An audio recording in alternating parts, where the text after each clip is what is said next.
Do'stlar, barchaga salom. Oxirgi 1,5 oydan beri men Central Asian University'da biznes yo'nalishida talabalarga dars berib kelmoqdaman. Shuningdek, 6 oydan beri men bir biznes proyekt, yangi startap loyiha ustida ishlab kelmoqdaman. Ushbu video sizlar bilan qisqa tanishuv videosi hamda hozirda qaysi loyihalar bilan shug'ullanyapman, hozirda nimalar bilan mashg'ulman. Video shu haqida bo'ladi.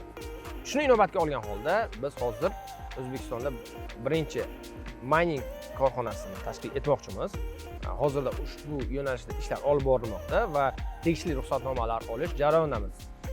Ikkinchi yo'nalish esa bu AI GPU. Biz qilmoqchi bo'lgan mahsulot bu qandaydir dastur yoki application emas. Biz GPU marketplace yaratish niyatidamiz. Bu nima degani? Ko'rib turibmizki, O'zbekistonda startaplar juda ham jadal rivojlanib bormoqda.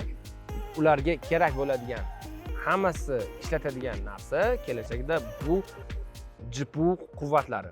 Har bir AI bilan ishlaydigan startaplarga bu juda ham kerakli narsa.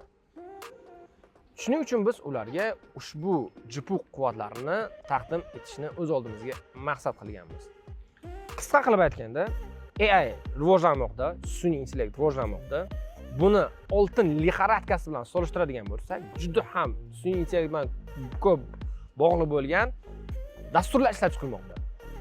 Bu oltin lixoradkasiga o'xshatsa bo'ladi.